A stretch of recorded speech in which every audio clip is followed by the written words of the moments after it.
You can actually find value in these elevated markets, and doesn't mean that you might think a bubble is happening in some corners of the market. Doesn't mean that the overall market is in a bubble. Welcome to the Canadian Investor Podcast. I'm Simon Bélanger, and I'm back with Dan Kent. We have a fun episode today. We'll go over two stocks that we have each on our radar right now. Some companies that you might be more familiar with, and some that you might not have heard of. At least one of mine is a company that I had heard of a little bit, but never really took the time to look into it. And some really interesting and compelling plays right now, and just showing that you can find value in the markets outside of some of the high profile names that we're seeing, some of the semiconductor names that are trading at sky high multiple. And I think it'll be a fun episode just to show that you can actually find value in these elevated markets, and doesn't mean that you might think a bubble is happening in some corners of the market. Doesn't mean that the overall market is in a bubble. I think we'll be showing that today in some really compelling plays here. Yeah, I think I've started talking about the one I'm going to go over quite a bit. I've covered it for a few years, and my number one kind of reply to talking about it is a lot of people didn't even know it was publicly traded. So I would imagine that's probably going to be the instance here. There's a couple interesting options, but yeah, two of them pretty well known, and two of them, I mean, I mislabeled the one you're going to talk about severely before we recorded. So yeah. I thought you knew Canadian stocks, so that's not good. Not this that's one. not good. I'll say what I thought it was when we start the segment, and I was very wrong. But yeah, you want to get into the first one? Yeah, let's get started. And this is presented by our great sponsor, EQ Bank. So stock on a radar is presented by EQ Bank. And let's get started. I'll let you start with the first name, then we'll go back and forth. And these are going to be probably 10, 15 minutes each. So make sure you stay tuned till the end, because there might be some names you're really interested in here. Yeah, so the first one is a pretty well-known name. It's down a bunch off highs, and that is Netflix. It is a company that I've watched for quite a while, but I always thought it was just a bit too expensive. And the one thing I will say about Netflix, when it got to those highs, what were we at? We were at, I think, around $150 a share, and now we're down to 72, maybe 145 a share. I think it's pretty close to 50% off highs, or what did we get? We only got to 130-ish a share. But I think it was a bit too expensive. I could never really understand how a company growing at the pace that it was trading at such a huge valuation, especially considering the competition surrounding it. And when I say competition, I don't really mean that, there's a lot of companies out there looking to disrupt Netflix, but there's a lot of alternatives. You could argue Netflix is definitely the king of streaming. It's done very well. I took the alternate route, what would have that been, in probably 2020, 2021, and went Disney, because I thought Disney Plus was gonna be good, and I got burnt on that one hard. I kind of thought they would take over a bit of market share, but there is competition in the space, no doubt, which requires a lot of spending on content to kind of keep up that moat, maintain that. And it was trading at, I think at some points it was trading at 45x earnings and free cash flow. Yeah, I'm just showing here because this will be available on YouTube, so the full episode will be available there. So I'm just sharing the forward price to earnings ratio, and you're not wrong here. So was at some point, if we go back all the way to 2017, when they just started having some earnings, it was above $100. But even recently, if you're looking, 2025, it was trading around 50 times earnings, and now it's come down to around 21 times forward earnings. Yeah, so I couldn't really wrap my head around the fact, even if you look before that 50x it got up to, how this company was growing at, like Netflix is growing 13-14% top line. I couldn't really understand why it was trading at 40x expected earnings, but now that we get back down to 20, it's looking a lot more attractive at this point. So the company kind of adopted a new way to make money over the years, and that is its ad business, which it allows you to subscribe for cheaper, but you have to watch ads. And this business is effectively doubling in size. We tried to find like a segment for it on Fiscal, but they must not divide it out. They must not segment it out yet, or at least not to data platforms. So it's pretty much doubling in size every year. I believe they expect it to double this year again, but it's got a pretty long way to go before it touches like the main non-advertisement subscription tier. So I'd say the one thing that does help Netflix is scale. So it spends more on content every year, more than pretty much any other competitor. So you get a bit of a flywheel there. You get more subscribers equals more revenue, which equals more money you can put into content, which ultimately equals more subscribers. But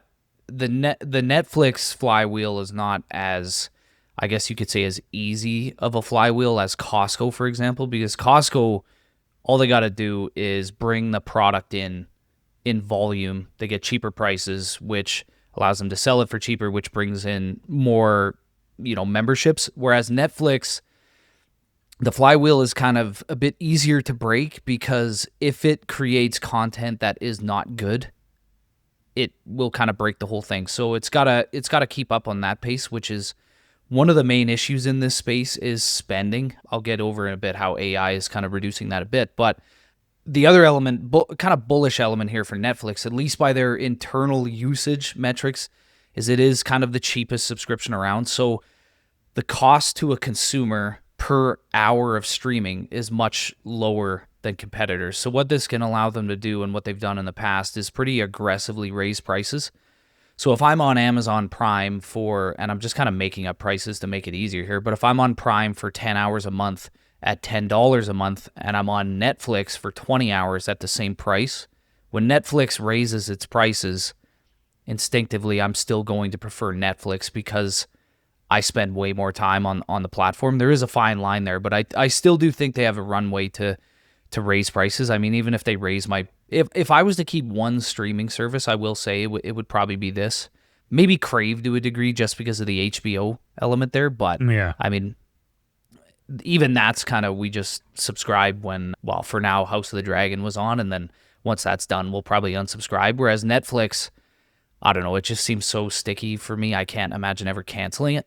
And with the ad side of the business being 5% of revenue and growing at a pretty fast clip, this one kind of intrigues me because primarily the company has said that they're not necessarily doing a good job at ad delivery. They don't say they're bad, but they mention that there's kind of much more room for improvement. So if they can find out a way to build out better tech and also sell more ad inventory, you could definitely see this scale to double-digit percentages of total revenue pretty quickly. And the other bullish element, as I had mentioned, is AI. I think a lot of people think it's somewhat bearish because, content will get cheaper, but I think you need good content. There's a lot of bad content out there, and in order to justify this, it needs to be good. For Netflix, they're spending a ton on content, and if they can create that content for cheaper, the difference pretty much flows directly to the bottom line. And they've mentioned they're utilizing AI, and I think last quarter they said 300 plus pieces of content. However, they're also mentioned that they're not going to be dumping those savings. They're not going to be giving that back to shareholders or retaining it or anything. They're going to be dumping it all into new content, not boosting margins, as I had said. So trying to widen the moat. And there's lots of things to like here, but I do want, in my opinion at least, I don't really think Netflix is cheap or anything, which kind of seems crazy to say because it's been cut in half, but I think this is just kind of a situation. It's cheaper. Yeah, I don't there's a lot of people talking about how cheap they are. I think in my personal opinion, I could be very wrong. I've been wrong in the past, but I just think it's kind of gotten down to somewhat of a fair value, maybe slightly attractive value. It's just kind of slowing down.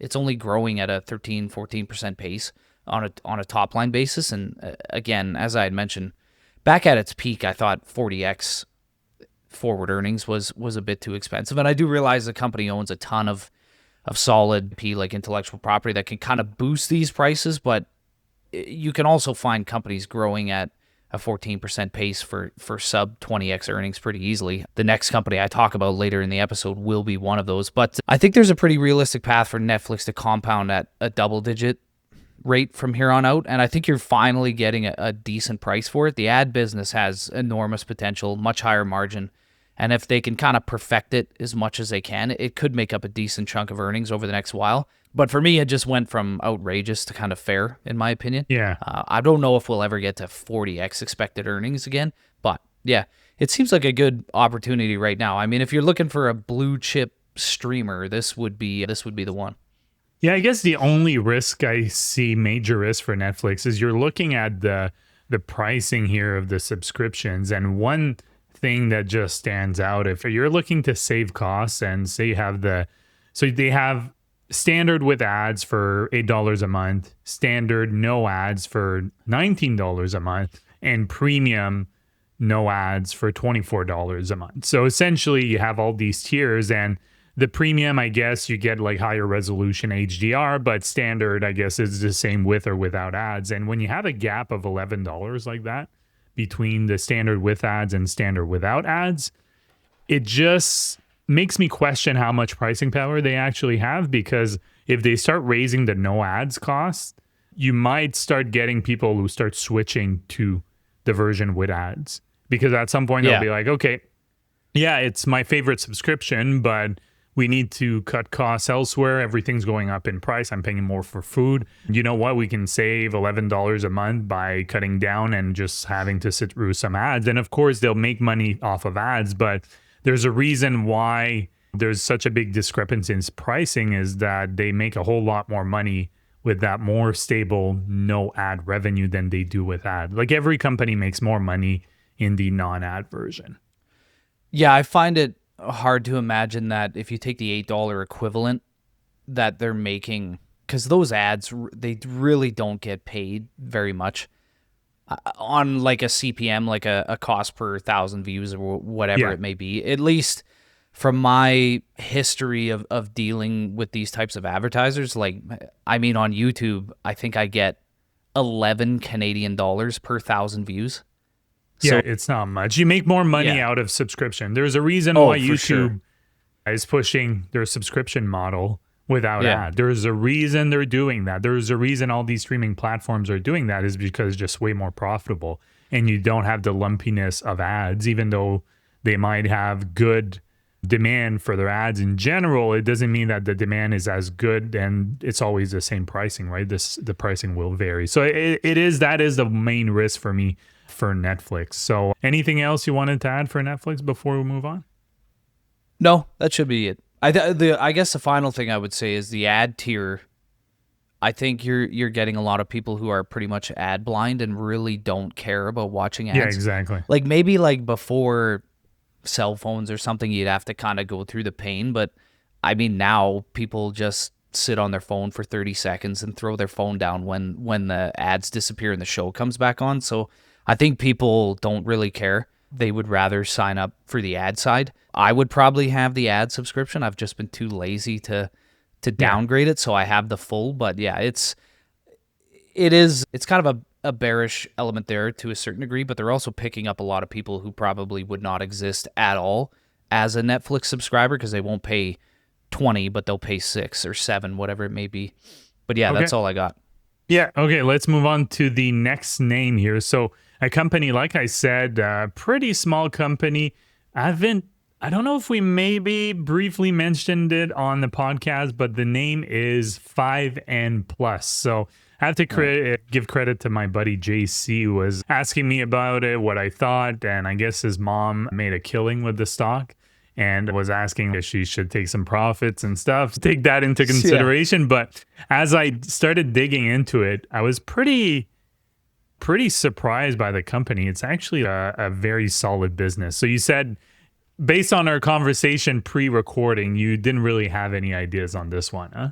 So I got confused with this one with Superior Plus, which is a propane company, I think. Because as soon as you mentioned it, this is not a propane company. I had it quite wrong. There's not a propane company, so it is a company that's listed in Canada. So this will be a little bit of a mini dive that I'll do. So they operate in Canada, the US, Germany, China, and Laos. They have two main segments: specialty semiconductors and performance materials. So the specialty semiconductor side is about 3/4 of their revenue. That name of the segment is a bit misleading, but essentially they provide highly specialized semiconductor compounds and wafers, which are a critical part of semiconductors. Now, these are semiconductors that would be used in things like terrestrial renewable energy, space solar power, medical imaging, security and defense, and advanced electronics. So not the kind of semiconductor that are really being hyped up for AI data centers. So important to make the differentiation over here. And in their latest quarter, they saw strong demand on the semiconductor side of the business for terrestrial and space solar power. That segment saw 37% revenue growth in the last quarter. The performance materials segment represents about a quarter of the revenue. And then I'll just show as well, again, the website for those that are interested in seeing kind of goes over the various segments and the business over here. So I encourage you, if you're interested in this company, like make sure you go on the website. They do a pretty good job without getting too complex at explaining what the business is. And the performance materials segment, like I said, represents about a quarter of their revenues.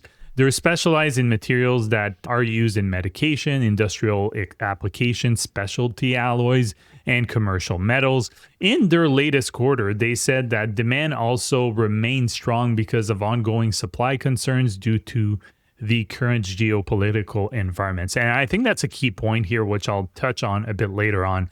And the pricing for those performance material was also higher than they had anticipated. And that segment saw a 21% revenue growth. So really impressive on the growth, at least in the last couple of years.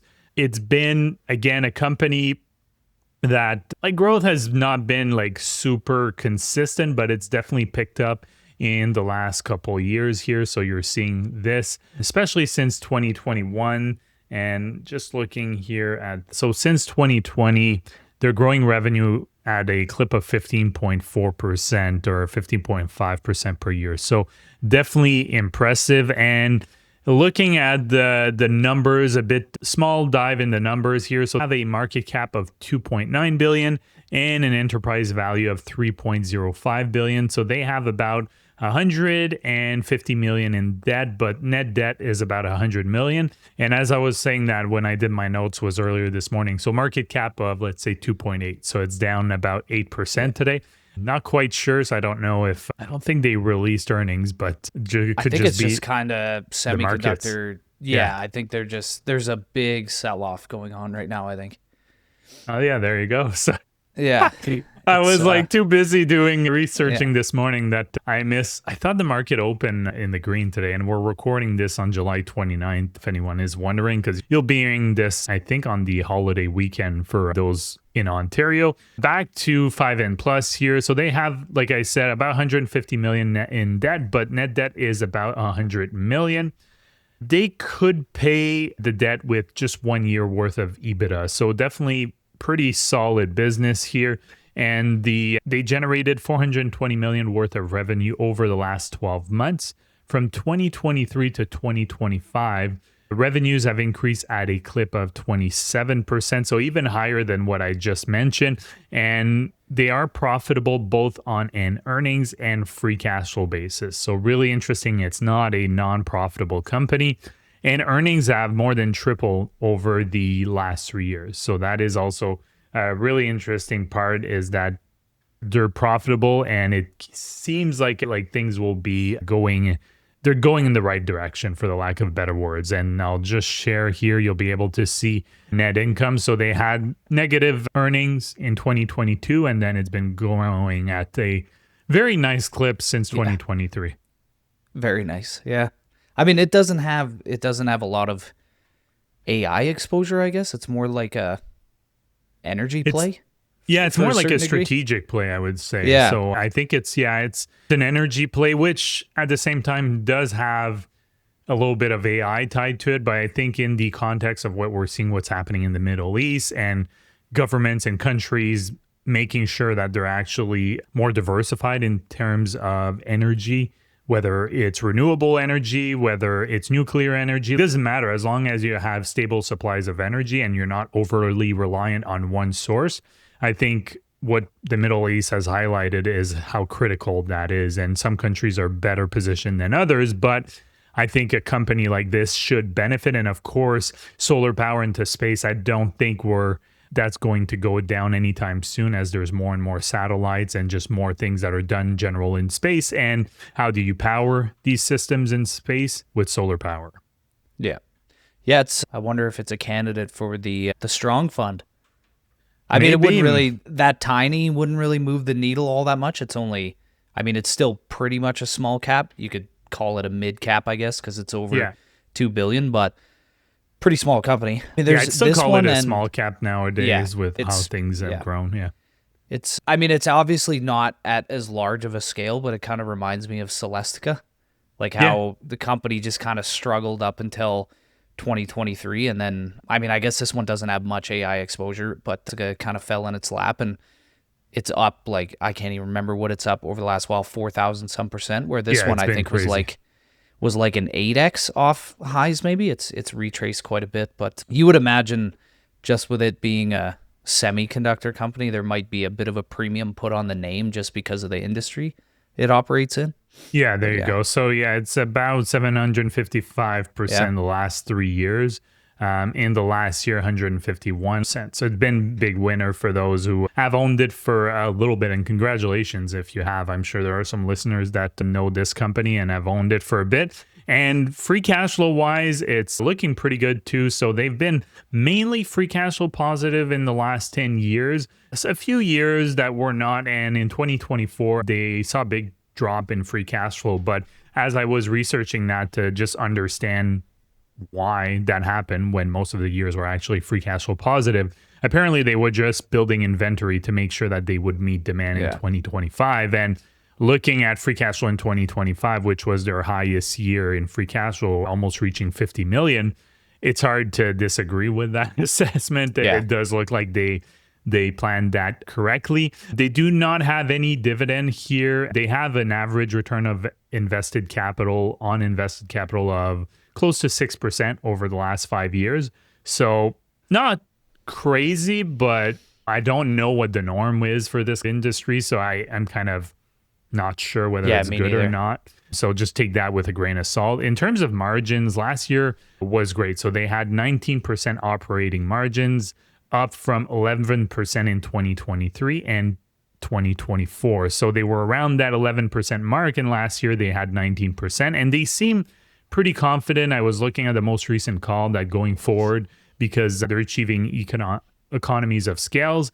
And in terms of valuation, they aren't cheap. So they're trading at around 31 times forward price to earnings and 44 times price to free cash flow. But the last thing here that's interesting is one of the largest shareholders, actually, Caisse de dépôt de placement du Québec. So they're the ones who manage the Quebec pension plan. So they own 16% stake in 5N Plus. And their headquarters is in Montreal. So it does make sense because they had this dual mandate, Caisse de dépôt de placement, to get the maximum returns, but also invest and support the Quebec economy. So it is kind of that dual mandate where they're not solely focused on maximizing returns. And in terms of competition, I think I alluded to this a little bit. They have some competitors, but very few can do everything it does. So companies such as Umicore, IQE, Vital Chemicals compete in the advanced materials, and with Boeing, Spectrolab, and Rocket Labs Solero, they compete with its solar cell business. So its satellite solar cell business. So its advantage is really that it can source, recycle, and purify metals and then turn them into wafer compounds and even finished solar cells. So they don't seem overly concerned with competition. They do talk about competition, but they seem to be in a very kind of enviable position here. Obviously, it's not a space I know super well, so just take this with a grain of salt. My overall take here is I definitely need to dig further on this kind of company. The renewable power and space solar and the space solar power, that should continue doing well and see strong demand going forward. If you just think about what we talked earlier about what we're seeing on the geopolitical front right now, performance materials are also critical for some important use cases. And I'm really thinking about, like you mentioned the Canada Strong Fund, but we were seeing it with the US. I know it's the Trump administration. I know Trump may not come back after his term, and maybe they'll lose Congress as well. But even despite that, I definitely see governments continuing to put a lot of emphasis on national security and strategically important materials. And I think they're right in that bucket of companies here. And they have some significant contracts with the US Defense Department, some contracts that they got in the last few years. So even if there is competition, I think this is a company that might be viewed as quite critical by North American government. So something to keep in mind. I wouldn't invest primarily because of that, but when you combine all of it, it's definitely a very compelling play. Not the cheapest, of course, but has room to grow, quite a small cap, and it's probably very much underowned by funds because it's such a small company. So it is something that, there's also upside where if it happens to 3, 4, 5x from here, then it starts making different indices and being held by more funds. So it creates more demand for it. So that is another potential bullish take here. The bearish take is definitely valuation's not cheap. And you're also looking at something that there could be some competition. There could be some larger players that come in, but it seems quite specialized, and they seem to have the expertise that it may be difficult even for competition to come in that space and overtake them, especially as, yes, it's a growing market, but it still seems like a relatively small market. Yeah, and I think even if you think this is a Canadian ticker and potentially that would kind of keep the U.S. government away. I mean, they invested in, what was it? There was Lithium Americas, which is a Canadian company that they invested in. And there was one more. I can't remember the name of it, but they have taken some strategic positions in Canadian stocks. I think they own 5 or 6% of Lithium Americas. But yeah, I'll have to dig into the company. I mean, I haven't paid much attention to them because, again, I thought they distributed propane. So yeah, but have I scratched your curiosity? Yeah. I think that's just what I'm hoping with this overview is, obviously, do your own due diligence. This was a couple hours of research for me, so it's not a deep dive or anything like that. But hopefully I scratched enough interest for listeners that they'll take this away, do their own research, and maybe they'll be like, okay, I like the idea, it's not worth it, or you know what, maybe I'll start a small position. Makes a whole lot of sense. That's the first one for me. Let's move on to the next one here. Another relatively small cap Canadian company, right? Yeah, I think market cap of probably 1.7 billion. So this one would fall in the official small cap territory, and that is Jamieson Wellness. And this is an interesting company because, again, I had mentioned at the start of the episode, not a lot of people even know this one is publicly traded. I've been following it for probably 2 or 3 years now. They had kind of a big level of growth coming out of the pandemic. Obviously, I think everybody listening knows what Jamieson does, but they're like a vitamin supplement company, very established in Canada, the largest. The Canadian side of the business does not grow very fast. It's like low single digits, but it's also because they just have such a commanding share of the market here. And if you go to the revenue and earnings chart for them, I mean, the company has been a pretty consistent double-digit earnings grower and revenue grower since pretty much its IPO. But the market really hasn't respected it all that much in terms of share price. It's raised the dividend every year since its IPO, if you're interested in that. So it's a dividend aristocrat. Raised its dividend every year since 2018. I think it's an 8 or 9 year streak now. And pretty much the main growth here is in China. It's virtually untouched by Jamieson. They're kind of getting into it right now over the last few years, and it's a huge market. I think what they had mentioned is the addressable market in Canada is 4 billion, whereas China is 30 billion. And it kind of makes sense. There's a lot more people there than here. Competition would be higher in there. But if I would sum up the company's strategy in kind of a single sentence, it would be to utilize the moat brand power it has in Canada as the core of the business. And then it kind of uses that stability to fund international markets, which it's growing 30% plus on a much smaller base. But the reason I have Jamieson on the stocks to watch list is it gives an opportunity to look at a pretty high quality company and potentially get a bit of arbitrage from a takeover offer. So there is a private offer that Jamieson has gotten to buy the company. It was probably a couple weeks ago, maybe 2 or 3 weeks ago. They came out with an announcement and said that somebody had approached them to buy the company. They didn't give any price. So the offer is there, but the price is just pure speculation. But if you look to analysts, which I know are kind of, I mean, I don't put much weighting into this, but there was a few analysts that said that the bio price would likely be in the $2 to $2.5 billion range. So if it ended up getting 2.5 billion plus, it would put the company at a little bit over $58 a share and around, I think it's a 40% premium on on today's price. Keep in mind that is, I would say that is absolute best case scenario. It was only one analyst that figured the buyout would be 2.5 billion. Most of them are probably talking like low twos. And I do want to make it clear, I have absolutely no idea how likely a buyout is. There could be a 5% chance, there could be a 50% chance, zero clue. But there is interest, and we have seen plenty of small cap companies here in Canada kind of get scooped up by private equity for pretty big premiums. Andrew Peller that was probably a month ago now, but I think they got picked up at like a 60-70% plus premium. Nuve was another one they got taken private. Park Lawn was one that I was kind of involved in and was buying on those lows. They ended up getting taken private at, I think it was a 62 or 64% premium. So our small caps tend to trade at much more attractive valuations. Yeah. There's not really a lot of interest in them. There's a lot lower competition for deals, so they're pretty popular targets. The company has hired BMO and Canaccord to kind of help it navigate the deal, discuss with interested parties, things like that. So we'll all kind of see where that goes. A takeover deal is made a little bit more possible by Jamieson's, I guess you could say, wide structure in terms of ownership. So the largest shareholder is only around 15% of the company, and insiders own very little of it. So there's not a lot of large controlling shareholders that could, I don't know, reject a deal you feel is good or kind of accept a deal that you feel is bad. You're more likely to get a fair deal in this case. And if the deal didn't go down, you kind of own a defensive company with a reasonable runway for growth at a pretty reasonable valuation. It only trades at 19x expected earnings, and it's kind of picked up its pace of growth after a slowdown coming out of the pandemic. So 3-year compound annual growth rates on earnings and free cash flow are in the high and low teens respectively. So this is a company it's growing at a fairly decent clip, but I think it's just not only is it a undercovered Canadian small cap, but it's just such a boring industry that I don't think a lot of people pay attention to it.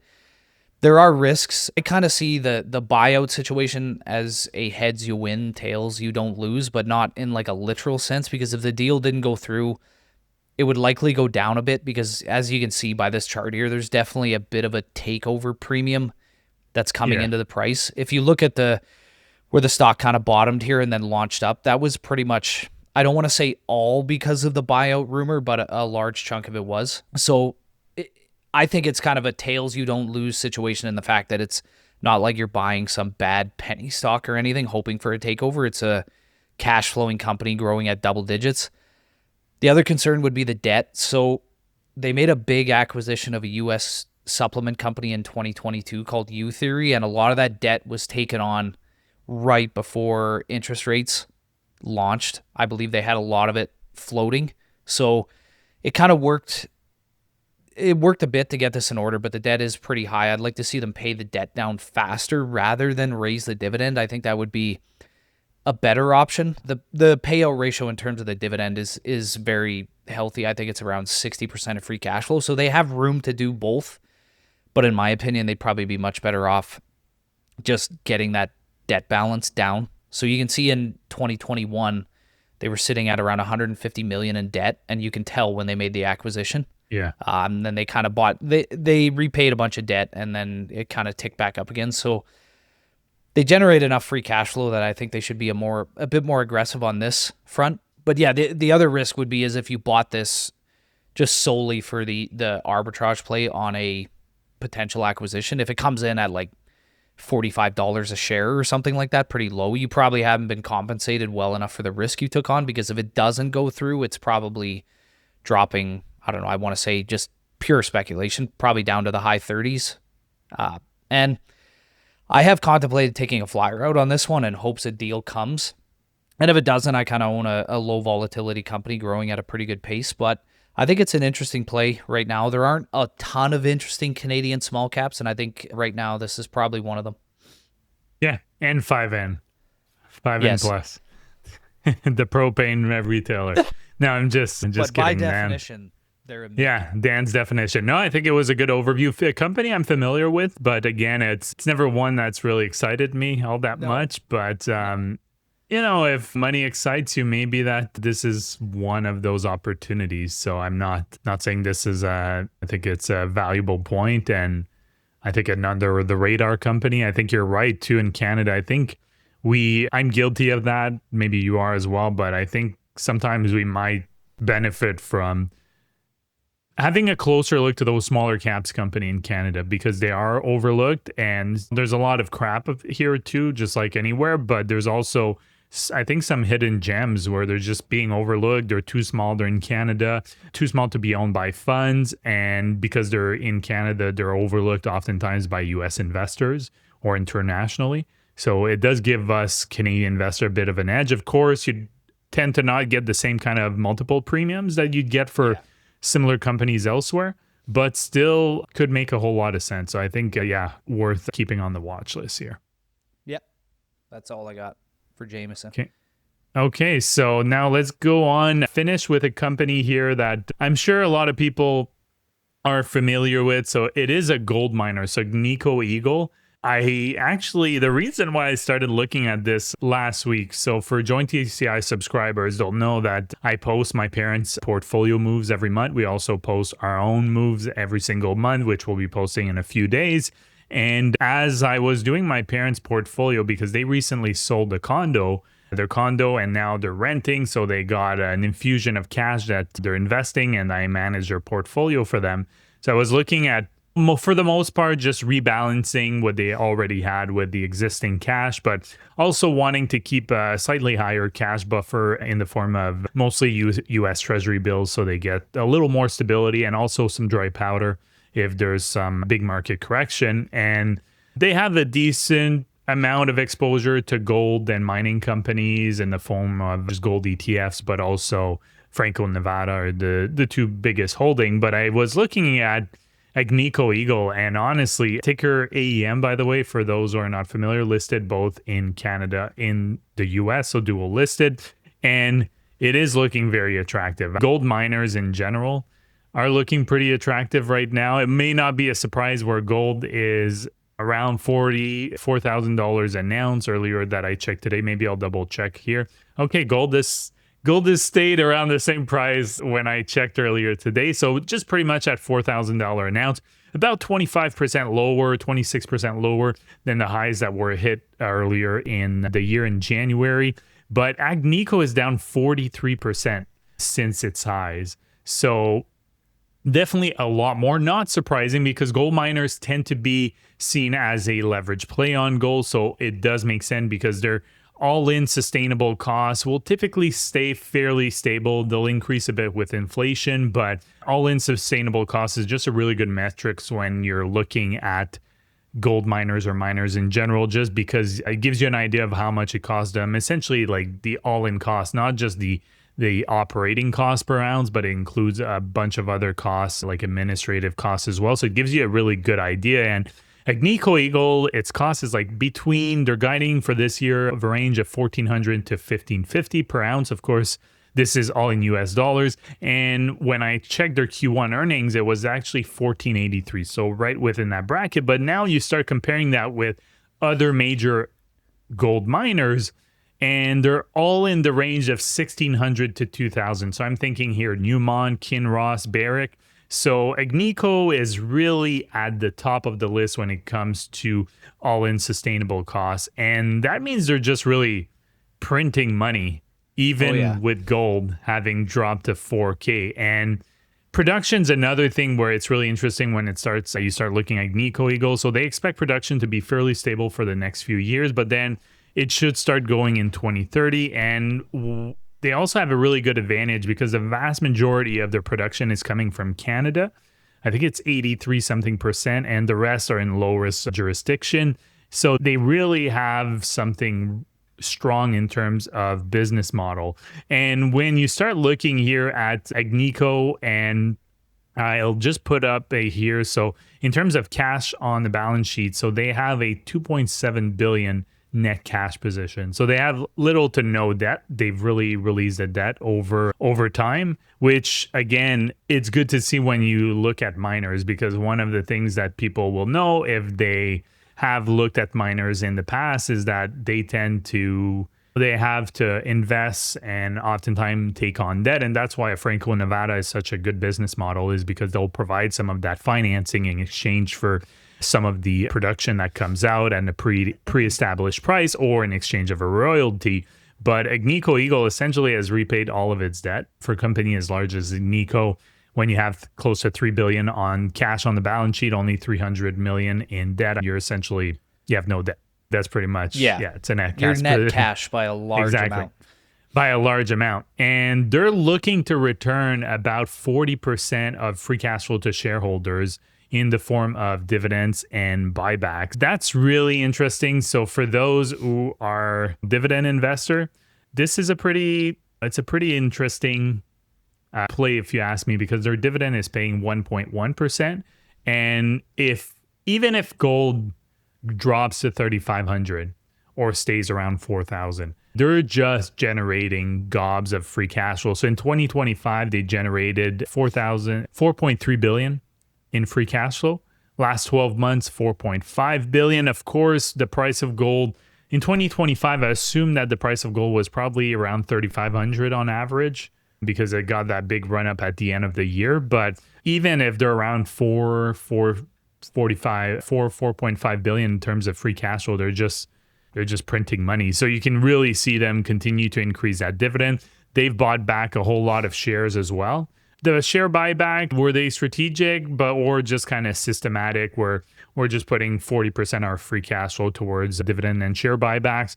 I don't know. They made a decent amount of share repurchases in Q1 of this year, which obviously not necessarily the best use of capital given where the price was. But as long as they continued in Q2 as the price continued to go down, I think that's fair. If they're just being systematic about it and just investing a certain amount in share buybacks and the rest in dividends, that's fine by me. And they seem to have that 40% target. So really something to like about them. And honestly, I'm debating of trimming my Franco-Nevada position to buy Agnico. So I think it's around 6% of my portfolio, so it's a pretty big position. So I might trim it to like around 4% to then turn around and buy Agnico, because even though Franco is the more stable business, and I would say long periods of time, probably the higher quality just because of the business model, I still think that Agnico probably has more upside than Franco-Nevada here. And you're paid to wait. That's the other nice thing. Yeah.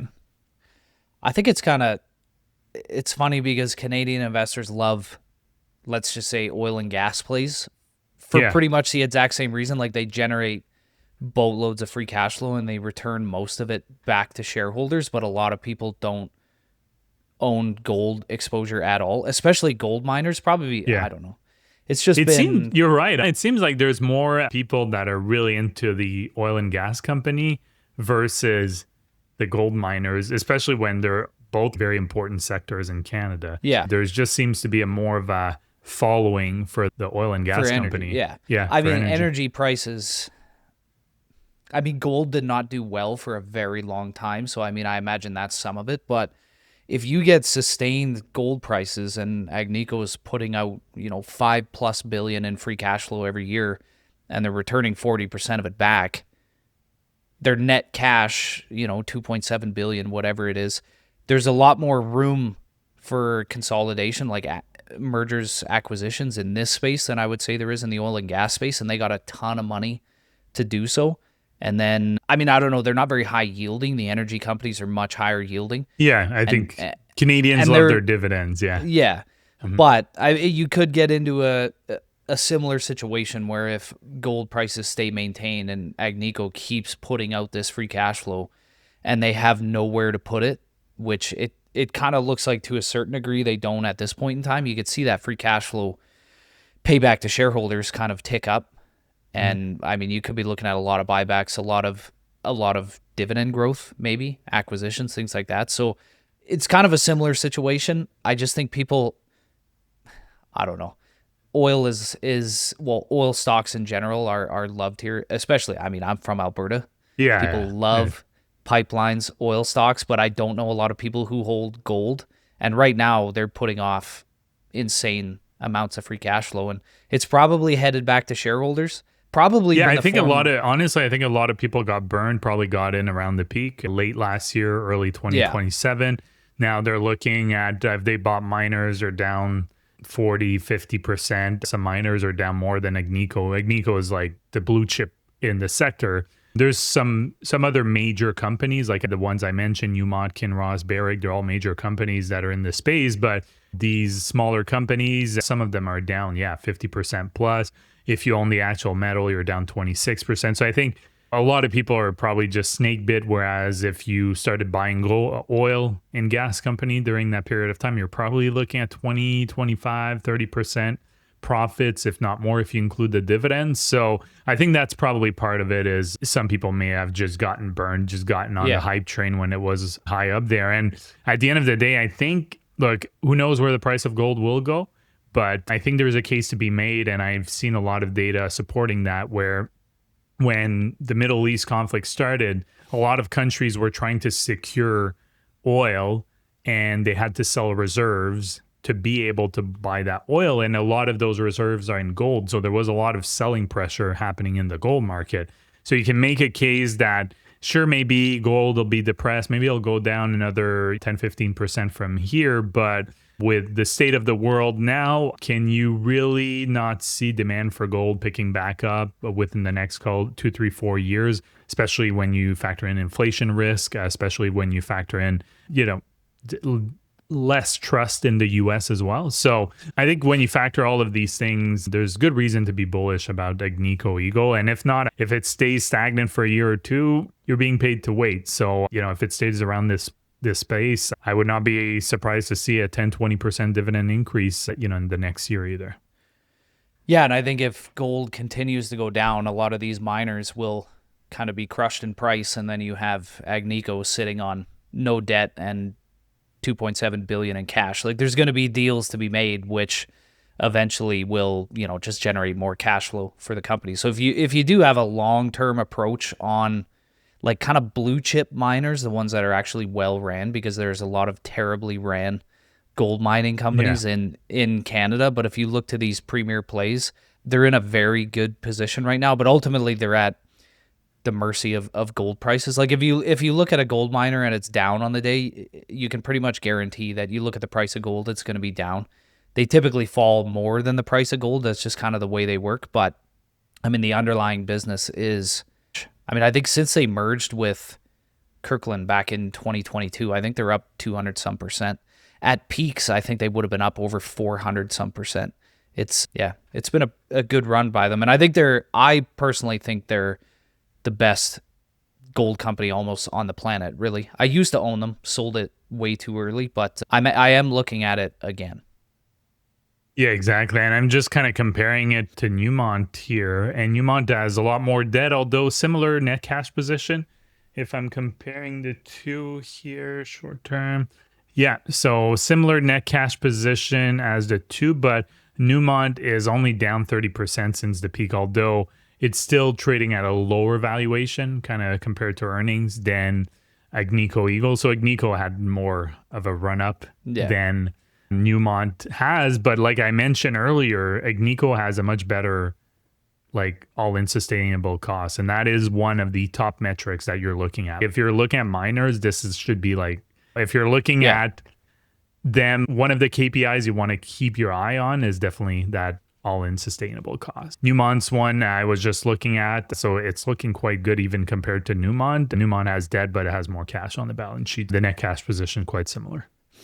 Well, and I think the thing is you're getting lower all-in sustaining costs through Agnico, and you also get safe jurisdictions. Like I think it's Canada, that's Mexico, very important. And Australia, I think, for them. Yeah, I think so. Yeah, I think that's I know Newmont has a lot of Latin American exposure, and I think they're in Africa as well. I just quickly looked that up, and you'll usually get lower costs there, but you'll also get much higher volatility. I mean, we looked at Franco with the Cobre situation. That was not actually Franco. That was, what was the company's name? First Quantum, I think. Yeah, First Quantum. Where they just had they just had their mine outright shut down.